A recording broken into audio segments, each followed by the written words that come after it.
Good morning, good afternoon, and good evening, whenever you are watching or listening to this, and welcome to Link Up Leaders, your direct link to leaders in supply chain and e-commerce.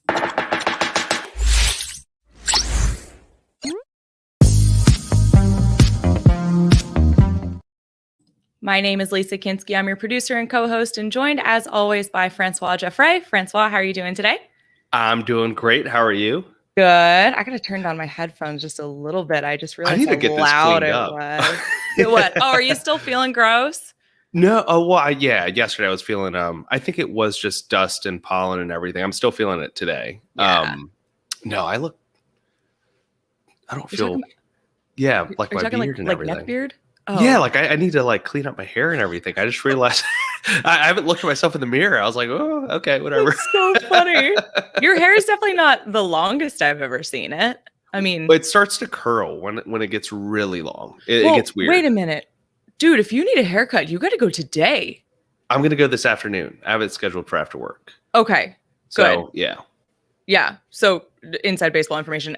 His Francois's girlfriend's sister is getting married, so he has a wedding this week. So that's actually why we don't have any episodes for the remainder of the week. But I'm like, man, aren't you speaking at it too? Oh, I know you're nervous about that. I probably shouldn't. I don't think I am. I think they actually hired a professional for it. Oh, because you were going to MC. Yeah. So I think they hired a professional for it. I don't know. I'm just kind of going along for the ride, just like everything else. So it is what it is. That's true. Just like everything else. Well, hey, if they want to pay to fly me up to Boston, I'll MC. It's nothing I haven't done before. Well, let's go on ahead and jump on into it. If you guys are watching us live, or even if you're watching after the fact, go on ahead and give us a comment. Say hello. Let us know what you think about today's episode. And everyone, if you're watching live, say hello to our guest, Omar. Omar, I totally forgot to ask you how to say your last name before we went live. I'm so good about that. How do you pronounce your last name? It's Angri, A-N-G-R-I, Angri. Angri, okay. I didn't, it reads like angry, like in... Yes. But I'm like, that's not. I know. It's like a negative connotation. I'm not at all. You're like one of the happiest people I know. Yes, like exactly. From our conversation. I know. Always super upbeat and smiling and just so positive. So let's go on ahead. So Omar, thank you so much for being here. Let's go on ahead and just, of course, let's jump straight into your kind of your background and how you got into this e-commerce space. And I always love to do this, make everybody jealous. You're calling in from Madrid, Spain, so everybody can envy that. Oh, are you not in Spain anymore? Yes, I am Spain. I'm in Spain, but it's further down. You know, it's near southern Spain in Andalusia. Yeah. Oh, gotcha. Andalusia. Okay. It's a little island off of Spain, right? It's it's the south. It's the last part before Africa, so I can literally see Morocco. Wow, that's beautiful. That's crazy. Definitely. Make us even more jealous. I was about to say, Spain nonetheless. Come on. I could see across the bridge in Pittsburgh. That's about it. Oh, okay. Well, yeah, go ahead and tell us about your journey.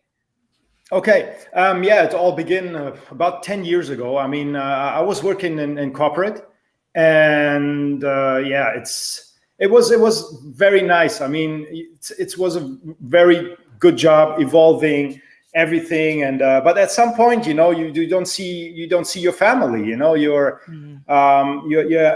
we had our first child, and it was really it was not so much fun anymore.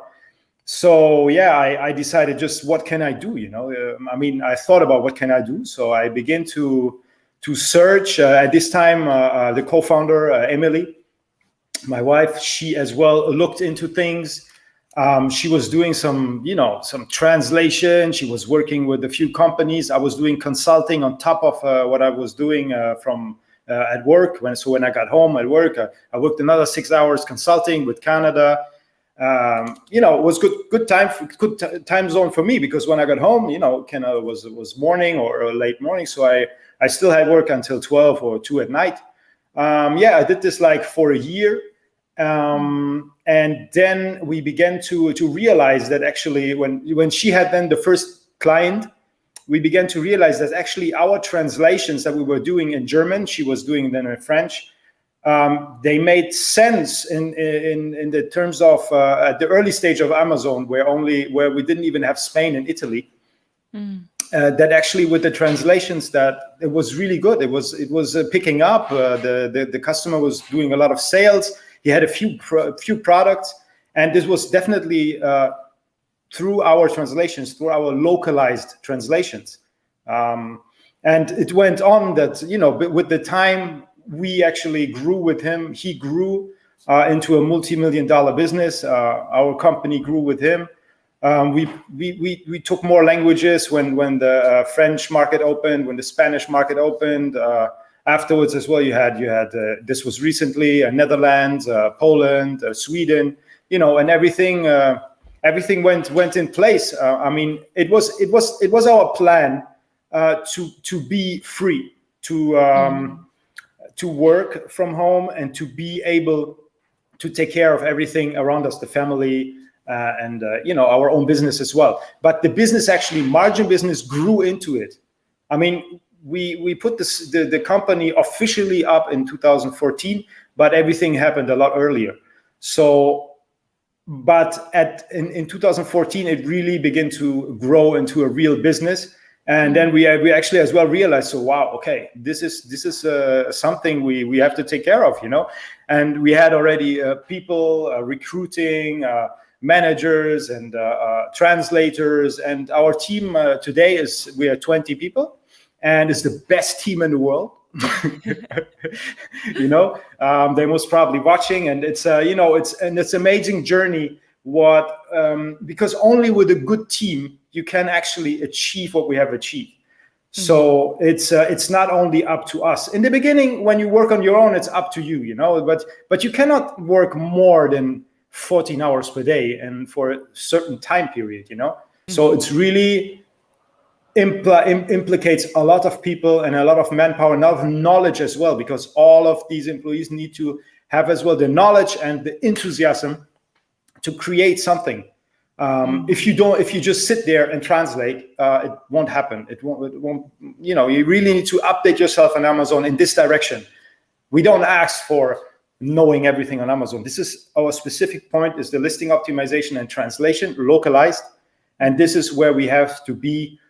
We can say we have to be the best. I mean, you need to really be a knowledge base. You need always to update yourself. We're not technical analysts. For this, we have some people who are doing this as well for us for the reports and everything.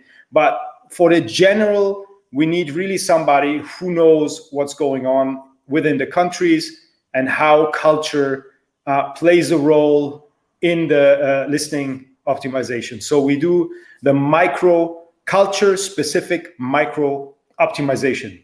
One word. This is what we do, and this is this is the background. Nice. And we'll get more into that in a little bit, but I do have to say, you said your team was probably watching, and it looks like they are. So we have Emily giving us some love in the comments. She is giving us some, I think, claps or praise hands. There's too many interpretations of emojis. And then I'm not sure if Marge is also part of your team. Well. Awesome. Yeah. So we do have them tuning in. But let's back up just a little bit. So before you guys got into margin business and you were doing the consulting and everything when it started to take off, your corporate 9 to 5, what were you in the e-com or like the supply chain or the Amazon space doing that, or that was just totally unrelated? No, it was in financial sector with gaming as well involved. So it was really, but it was more managing customers, the high-level customers around the world. So like a VIP account management.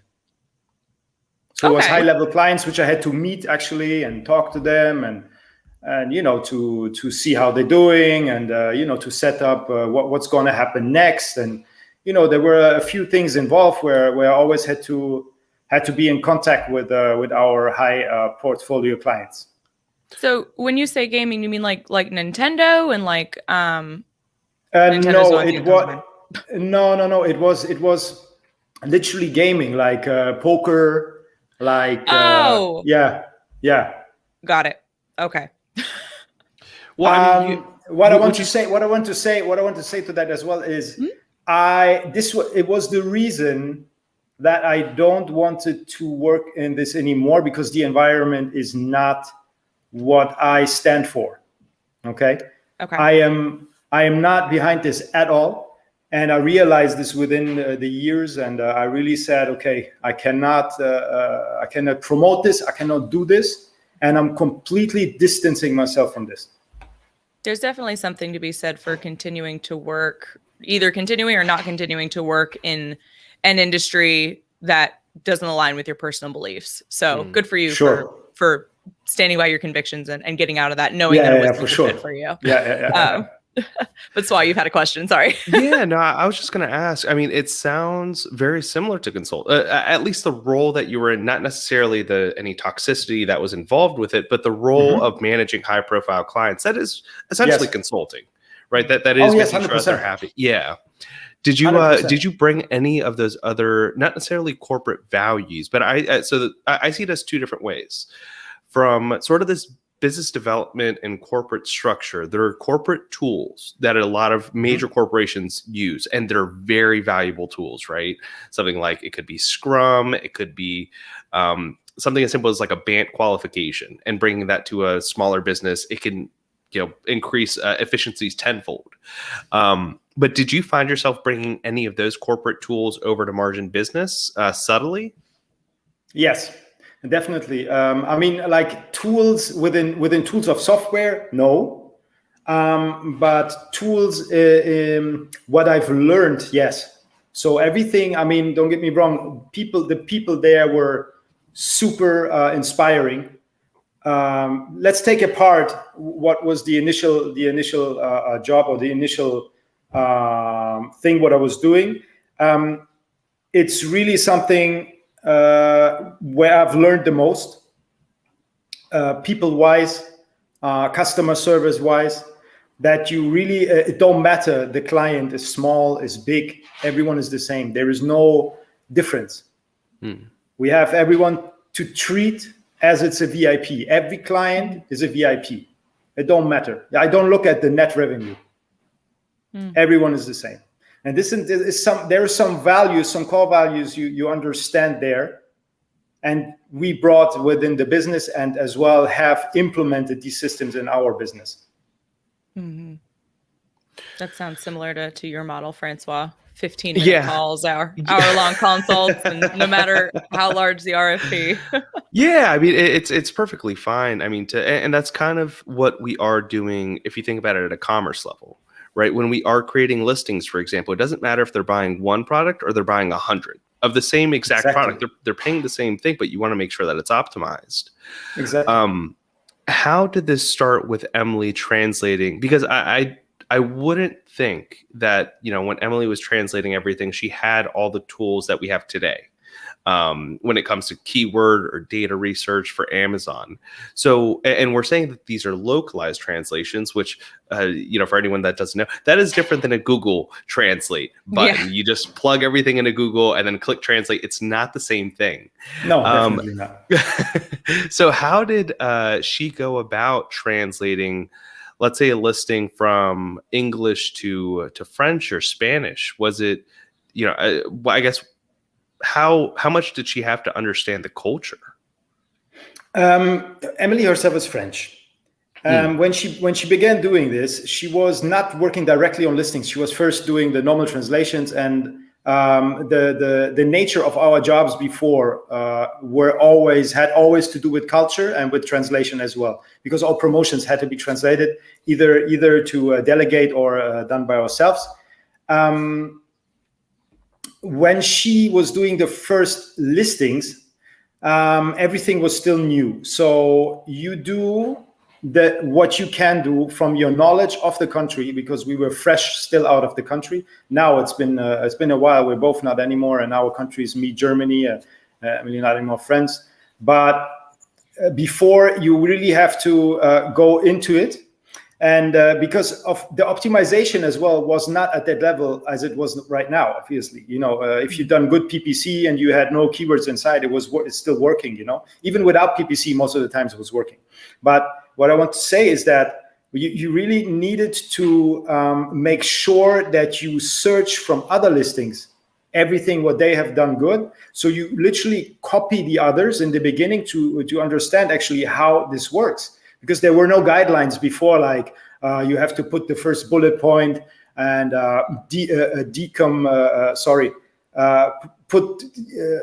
well, how do you call it? I forgot the word now. All the language is meshing together for you. Put your point in that you put the others, don't put the others down, but to put your product in front, what you can do better, for example. Okay. This was not known yet. I mean, it's known in normal marketing, but if we didn't come from a background, a marketing background, like at this level, so we needed really to learn something completely new, get ourselves into Amazon and learn every day, day and night. We were literally day and night learning, it's like we worked and learned for years. And this is how you go from a normal translation into a real marketing strategy and a localized listing optimization. And Emily comes in, she's going to, I hate my pronunciation, I'm so sorry. But she says, bonjour, we had crazy spreadsheets to compare other sellers' listings to find keywords. And it was a very manual process, which it definitely sounds like it was. That's why every time somebody tells me about Excel, I remember Chelsea as well. Chelsea from So Stocked. From So Stocked, exactly. Yeah. She mentioned as well Excel sheets. Every time when I hear Excel sheets, I just don't want to listen anymore because it's giving me anxiety, because spreadsheet Excel, it's just no matter how much data you have, it's never too big. You know what I mean? Yeah. So but at some point it don't work anymore, and you cannot compare anymore. It's just too much.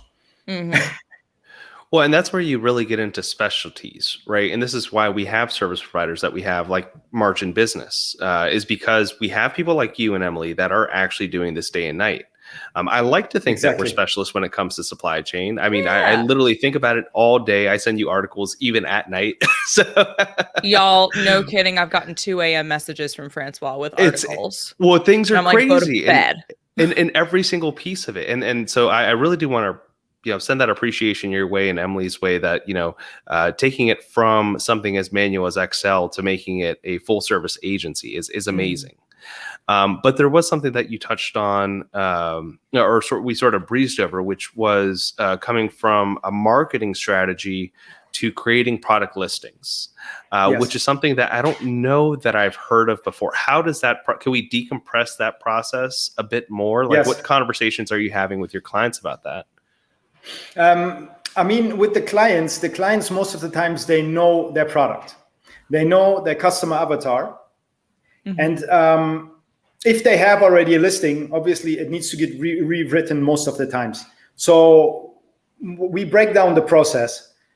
We speak with the customer as much as needed, but the really small, fine works, we speak together about it. And with one other person, for example, we have our copywriter who is as well helping us with this, because we're not native speakers, obviously. If it's English, for example, if it's another language, then it's different, But let's keep it global. We don't go so deep now into languages. We keep it at the marketing level. So then we have to. I just give an example of an article. What is the best example right now? If you sell, for example, baby toys, okay. You need to put into consideration that you're going to talk to mothers. You're going to talk to mothers who had a baby, and you break down the process. You talk to mothers who had a baby which are ecologically responsible, and you break down the process further. Okay, then you need to know how to address these people. So obviously, we're going to need to do a research. What words are used. Because we are not experts in everything. It's getting easier if you have a client where products coming in all the time, and then you know already how this works. But if it's a new client and he has a new product, you need to study the product, you need to study the market, and you just need to study every little aspect of the customer avatar, who he wants to address. Because most of the time, the client who gives us the listings or the projects don't really it's not 100%, cannot give the information 100% to us how he has it in his head. Okay, so we have really to make a research. We have to understand what's going on, and we really have to go deep into the subject together. This is not a one-man show. This is really a teamwork which has to break down. And once the listing is done, we have to relook at it again, and then we decide if we go ahead or if it goes further, any more changes. And really, the breakdown of the marketing inside. It's a lot of steps, because, for example, the first bullet point, second, third, fourth, fifth, and then if there is A+ content or if there is only a description, the photos, which group is going to be targeted. As I said, mother who is ecologically aware, or she's really into it, or a mother who is more into luxury. There is or a mother which is both. It's getting really not complicated, but it's getting really niche afterwards at the end. And we need to pay a lot of attention, because if there is a mistake on how which category we actually targeting, then you have no sales. So it really needs to be the exact person will say, oh yes, I can imagine my baby playing with this actually. So this is we really go emotional into this. We are not, like I said, we're not technical analysts. We're getting emotional. We bring in the emotion inside.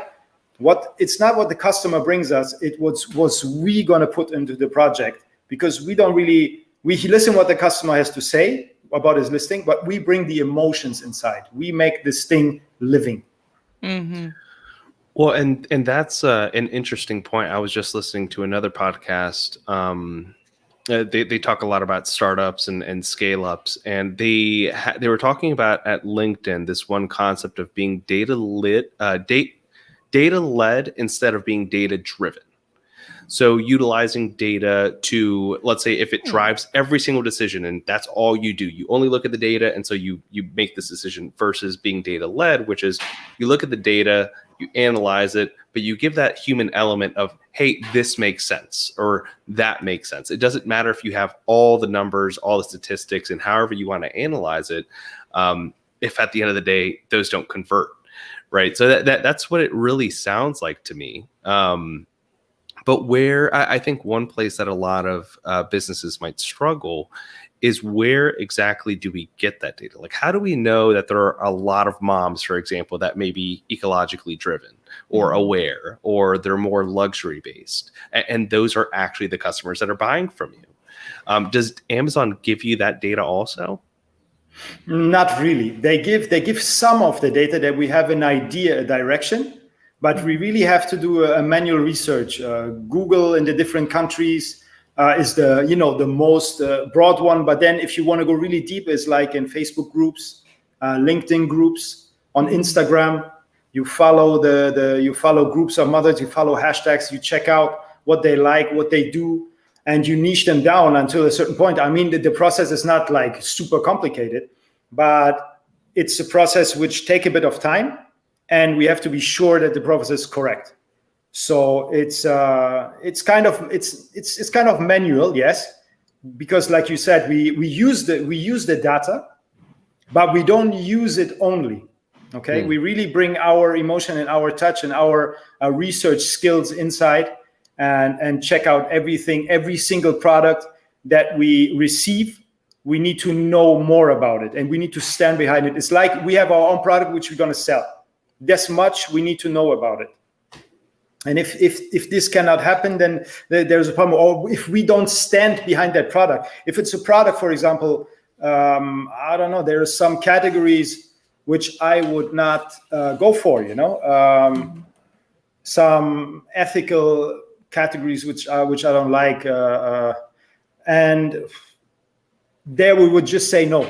Or products which, for example, another customer has, so they are like competitors as well. We don't take them because you cannot bring your whole self into something and there is a second person doing the same, and then it's like you betray your other customer. So we really try to keep this separated. And then, but diving into a little bit of, you mentioned a few of the social medias. So is that something, particularly, I think, at a certain point, once a company wants to scale up, they would 100% work with a company like yours to optimize their listings and translate them locally.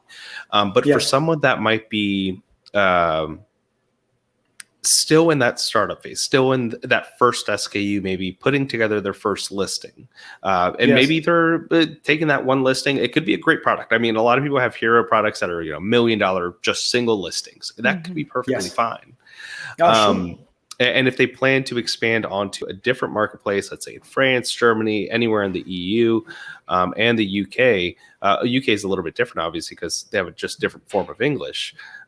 But for those social medias, are those as present in the EU as they are in the US also? You mean like in order the different groups? You mean, yeah?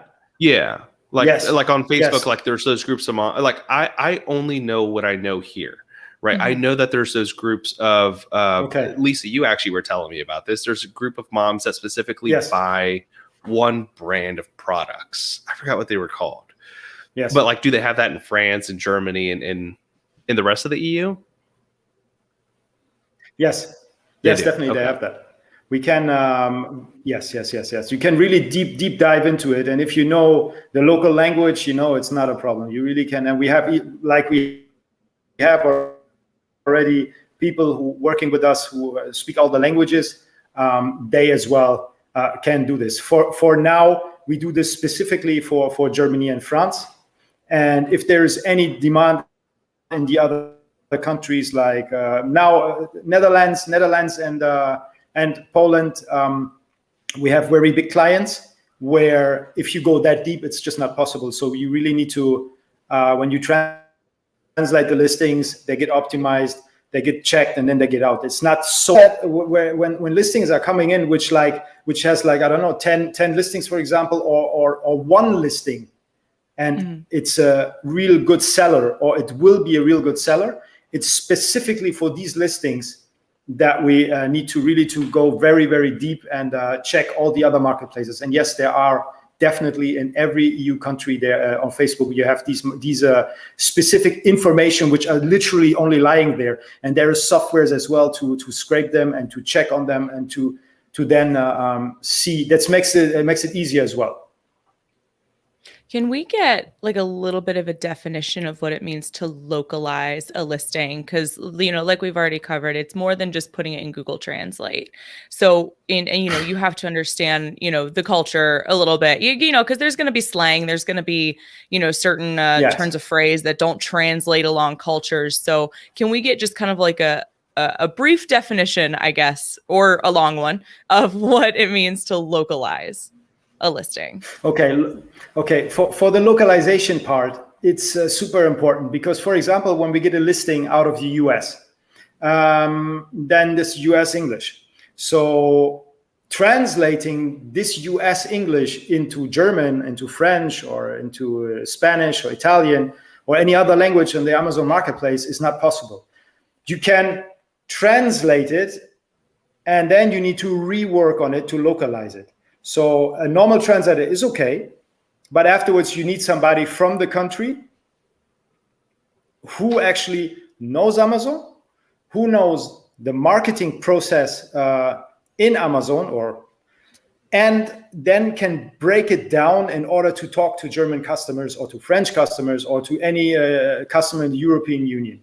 Because there are certain phrases where there is a trigger, the so-called trigger point, where in the US it's completely different as in Germany, and you have to adapt these languages into the listings in order to sell, and in order to convert and then to sell. Yes, yeah. Awesome.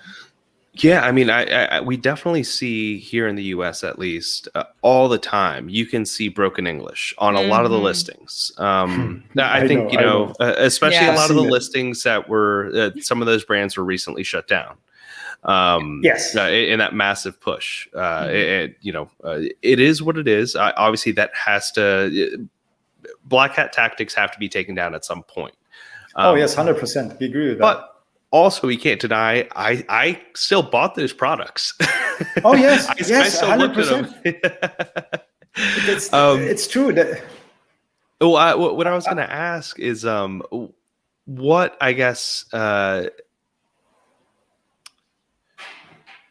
when you mesh that with reviews, and it's also a very broad question. It might be difficult to answer, but is there any level of like expectation or I guess a better conversion, since you were mentioning conversion? Is there like a conversion rate that people can expect to do when you localize it versus when you just translate it? Have you ever done that study with your clients? Yes, definitely. 100%. So I can tell you, for example, we have worked with many with some large sellers out of China, for example, and they had listings on.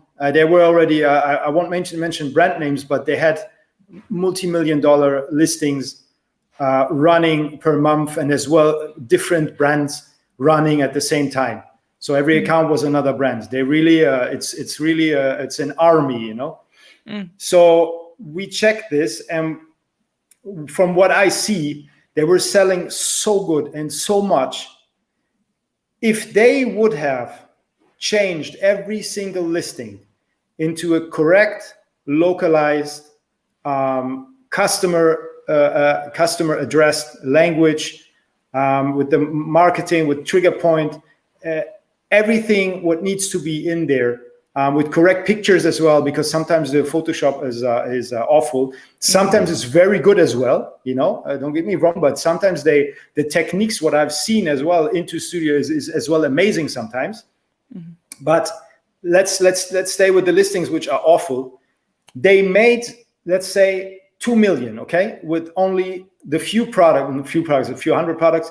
But on the other hand, if they would follow the guidelines of listing optimization and localization, they would make definitely not only double.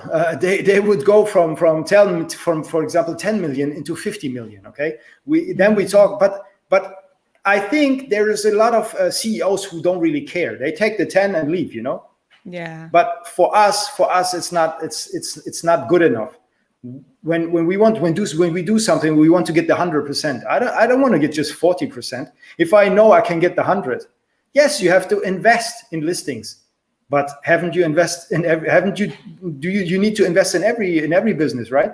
So if your storefront in your store where you sell jeans and the best of Versace jeans, some handbags, and you know, if it looks like they're you know, nobody ever done some cleanup or you just throw them in there, you know, nobody gonna come in your shop, you know, and or people will come, but it will be like, you know, 10-20% of what you can really do, you know. So if you have a cleaned up store 100% and you have a good marketing around it, you have a nice intro phrase on your shop, and you're really present on the internet as well. You have your website, you on Instagram, you have influencers, you know, everything works together. It's not only that listing optimization is the only thing, everything like PPC, everything around it, you know, as well, bringing the traffic from outside into your Amazon listing. If everything works together, you can make a lot more. So that's what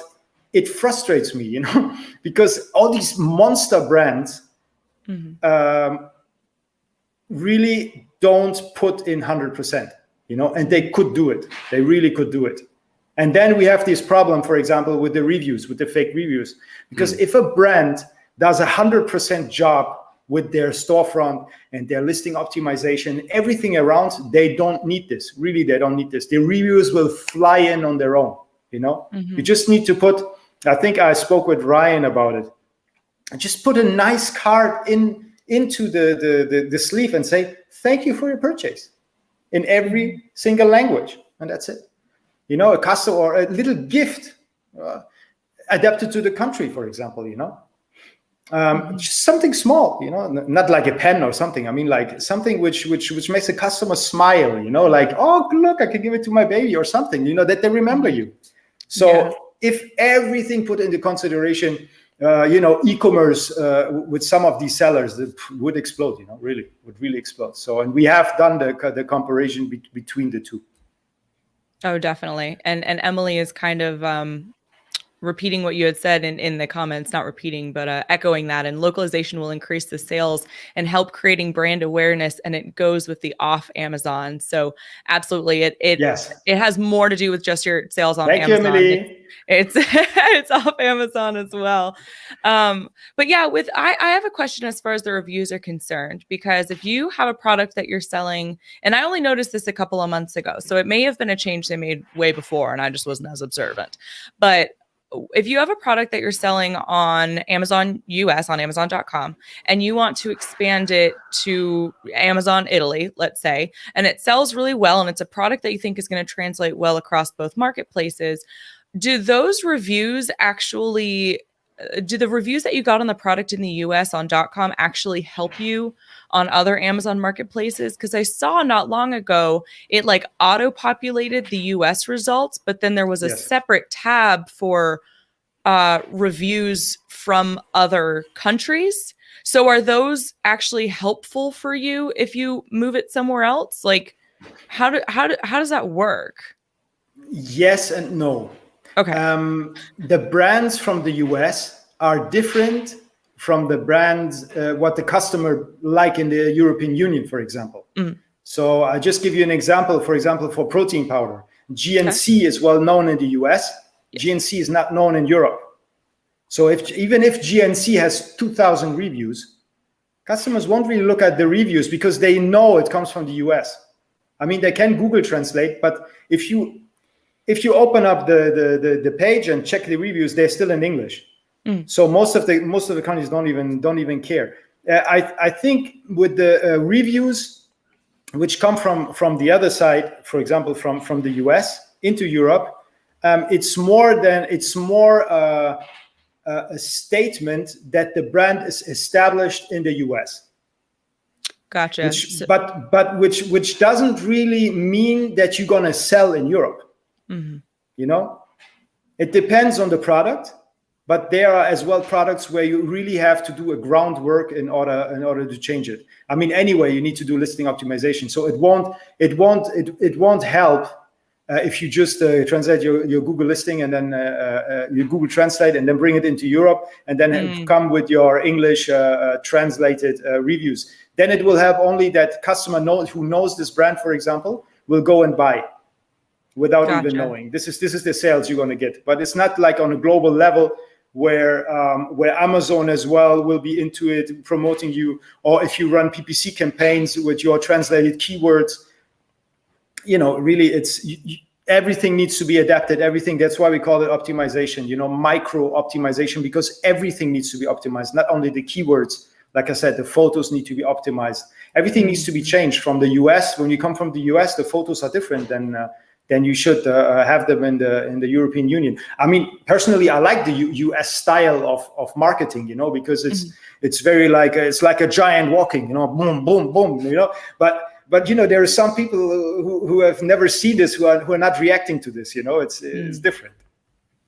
Yeah, that makes sense. That the reviews, because they are going to be in a different language, just the sheer number of them can build that kind of reputation for the brand when shopping abroad. Exactly. Yeah, and with Google Translate, for anybody who's listening, if you don't already realize that Google Translate is not really what's going to work. I tried to do that for my French class in high school, and then again for my for my Italian class in college. Google Translate does not work, y'all. It's not going to work well. It's just not. Well, it's funny. In one of my Spanish classes, they taught us. I come from a native Spanish-speaking or Bolivian Spanish-speaking family. Okay, and so we speak a very particular. Yeah, very different. And so, like my mom actually. Yeah, so my mom grew up with Quechua herself and Bolivian Spanish. So she taught me some Quechua but mostly Spanish itself. Well, in Spanish class in the US, they teach you how to say así, which means so-so. Mm-hmm. Well, okay. Almost no country in South America actually says así. Most of the people that I've ever spoken to say más o menos. And that was actually the first time that I realized, I forgot who we were talking to on the pod also, but it's not even what you learn properly. Like that, like whatever you read in a textbook, which might be the Google Translate, that's still not enough when you understand the local culture. That's completely off of what I wanted to ask. You were mentioning keywords. You were mentioning keywords a few minutes back, and I wanted to ask because I know we've talked to many guests, and they've always brought this up, but I never had the opportunity to ask this. What sort of conversations are you having with those either marketing teams or business owners that believe that keyword stuffing within the listing itself is the appropriate way to actually market it for SEO value versus a short, concise, localized translation of their actual products?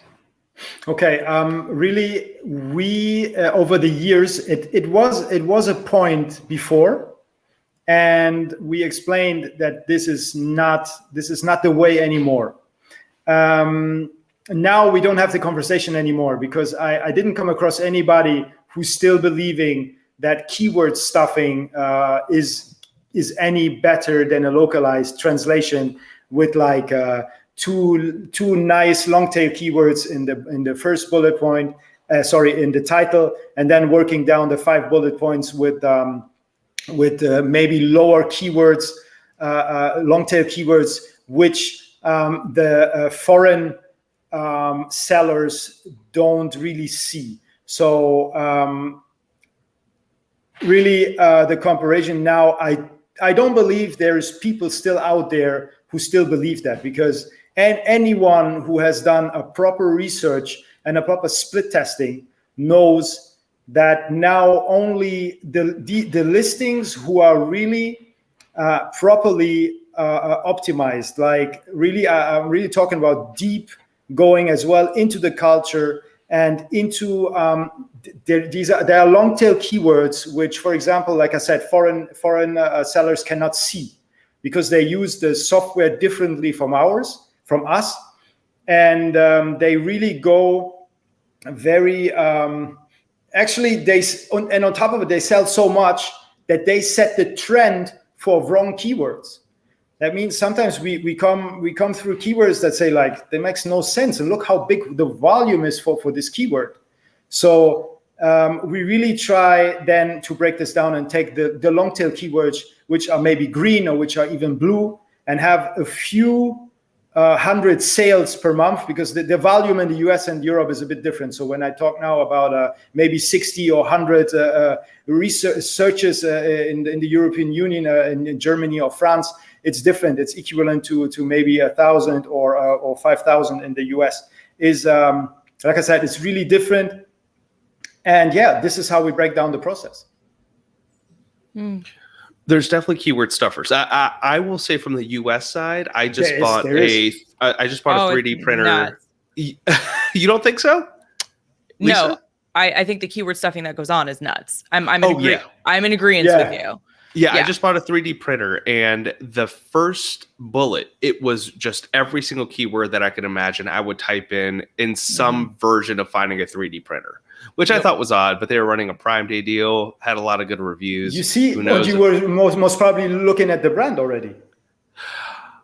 I'm not as brand conscientious as I am price driven. Okay. So when I saw that was half off for the Prime Day deal, and I saw that it had like, I think it was like over 200, 300 reviews for something that cost a few $100s, I was like, yeah, that makes sense. Okay, it has about 4.5 stars. Some of the reviews that were bad, I look at them as like the older ones, like October 2020, and then they had like all these new batch of reviews. Hopefully they didn't buy them.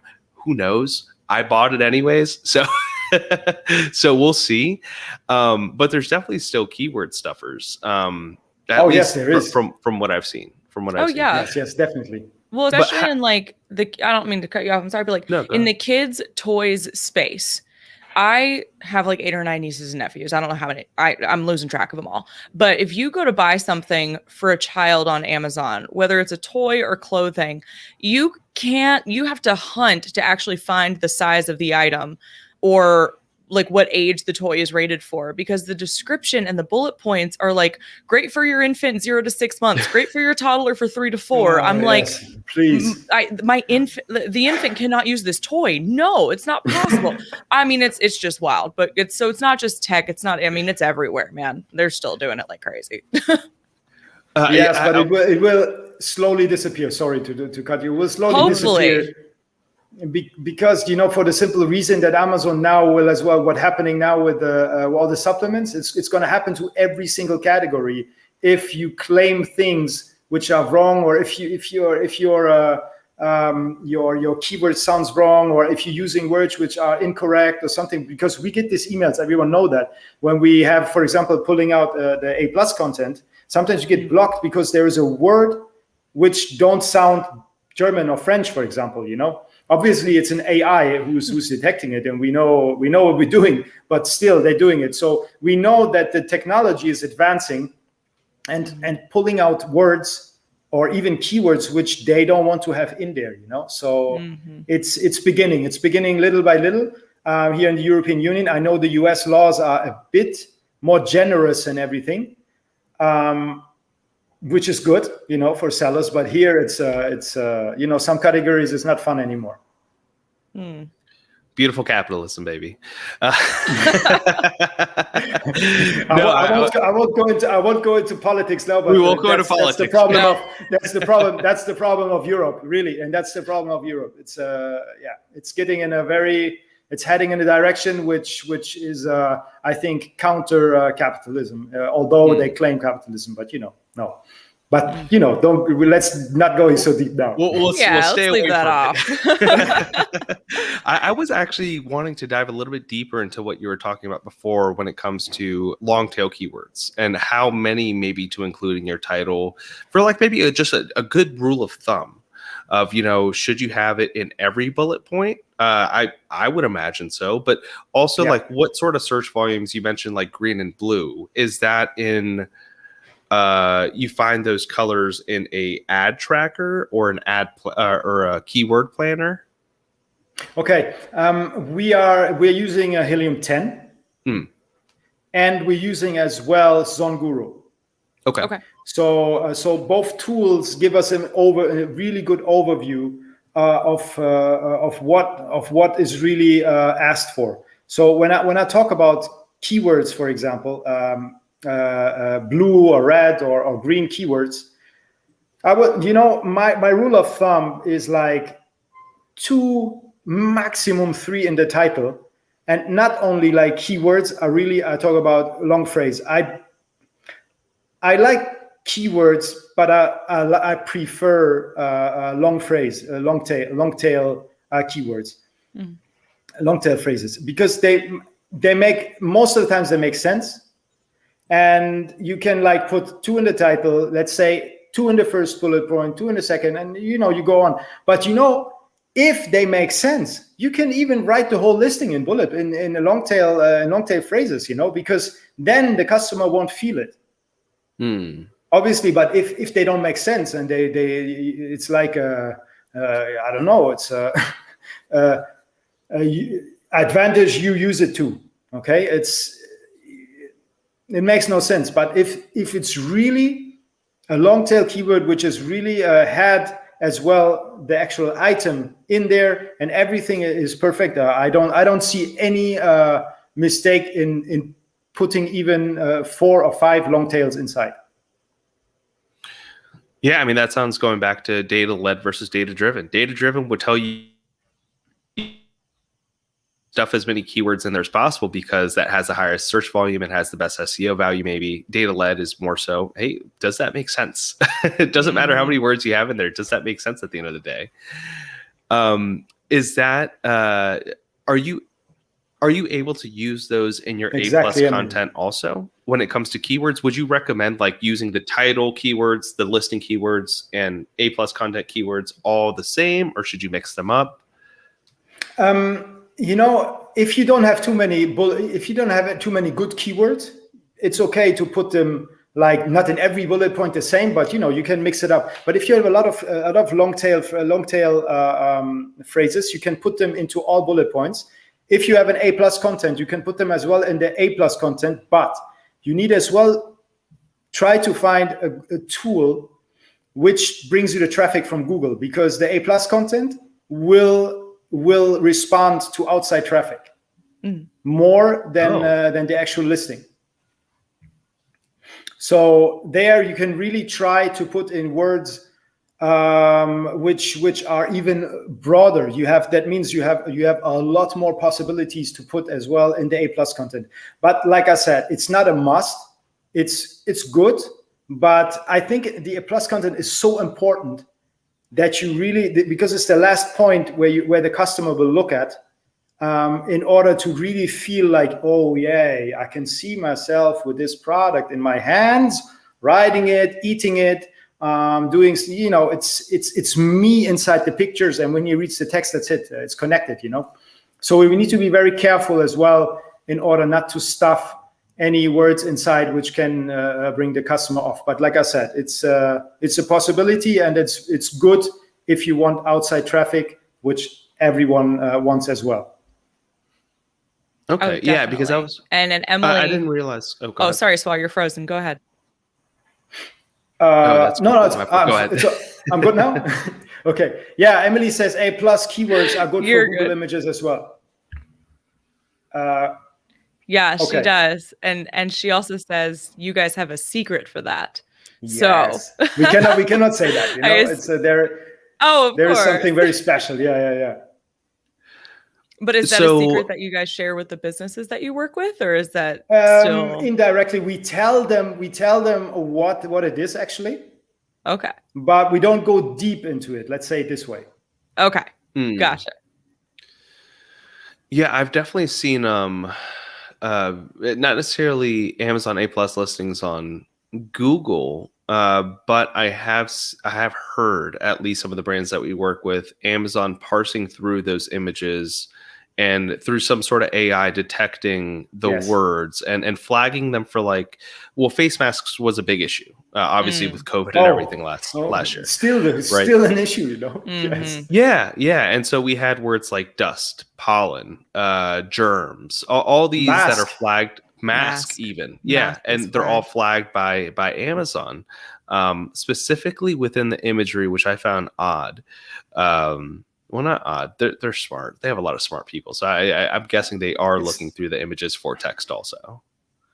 It's AI, we should never forget that Amazon is most of the time working with AIs. So if any email comes or any strange thing, what they say, yeah, you did this or you did that, or we have seen, I'm sorry for this, we have seen that you have done this, or blah, blah, blah.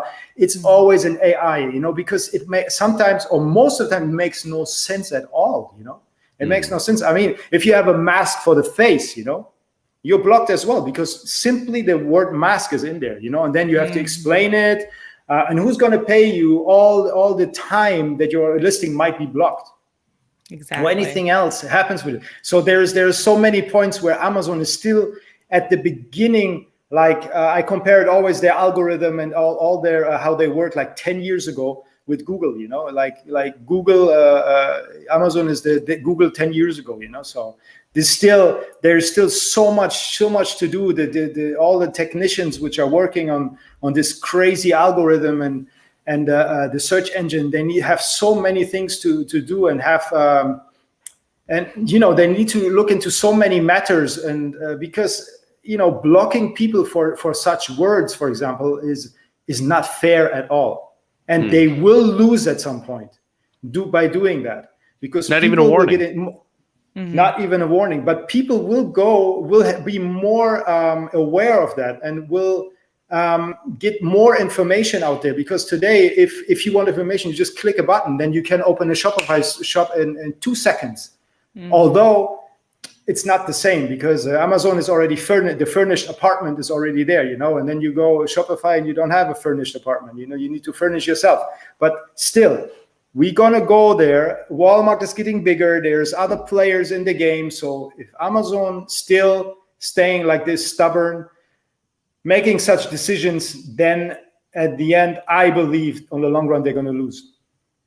That is a great analogy to compare Amazon and Shopify, a furnished apartment versus an apartment you have to furnish. That is a great analogy for how that works.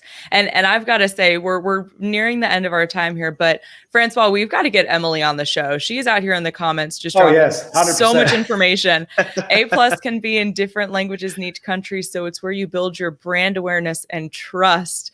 She also says you guys tell your clients to never change the picture without letting you know. That's probably good advice. That's one of my that's one of the secrets that we have for that. It comes in there 100%. And that A+ approval is ridiculous. You've got to be native to upload it. So we've got to get Emily on here on the show too. She's just she's definitely the second. All the information, and we've got Fernanda hopping in the comments as well. So. Fernanda.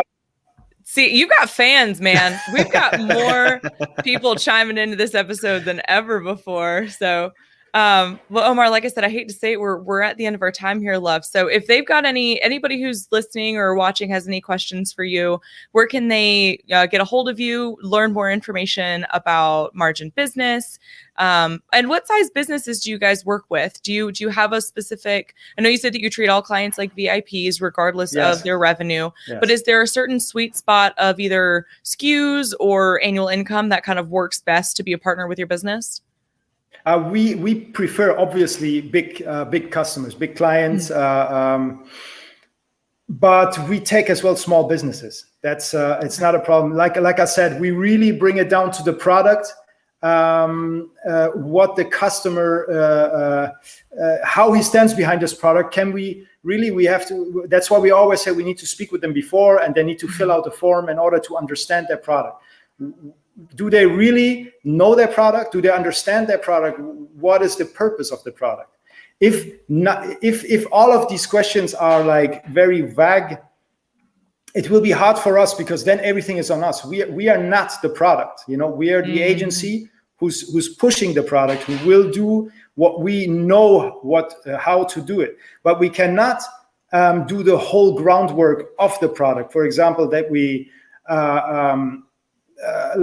if the customer don't know his product, we cannot. Like if he has the colors of his logo, there is different things. What the customer needs to know. He cannot just come and say, "Okay, I want to do this."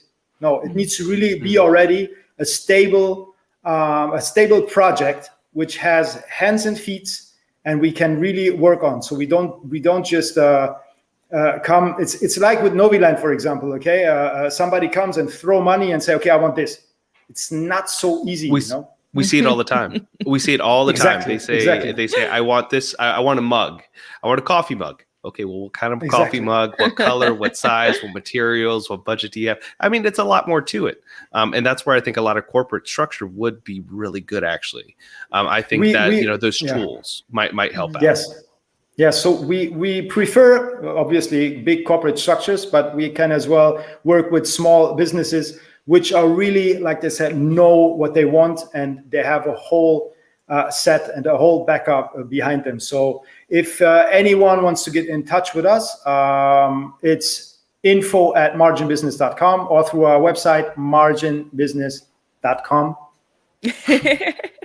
I do this in my podcast all the time, but I build it in afterwards. Yeah, and where can people find your podcast at? Podcast, it's on YouTube under Margin Business INC. Perfect. Okay. So as well, if you give in my name, they will come up. Absolutely. And we've got marginbusiness.com reflected on the screen. And we'll also have it in the description of the video, as well as the audio experience. And we'll go ahead and link your podcast on there as well, Mark, because you've got a great show. Thank you. I like the show as well. It was amazing. Thank you. Thank you so much. We really appreciate you being here. And we appreciate everybody that's been in the comments today. If you guys liked what you saw or heard today, be sure to like, comment, subscribe to the YouTube channel, ring that bell for notifications. And if you're listening on your favorite podcast platform, rate us 5 stars on Apple Podcasts, write us a review. And if you're listening somewhere else, be sure to turn on those auto downloads. It really helps other folks find the show as well. So Omar, again, thank you so much for being here. This has been an absolute joy. All right, everybody. Great. Thanks, Francois. Thanks, Lisa. You're welcome. Of course. Thank you, Omar. Thank you. Bye, guys. Bye. Speak later.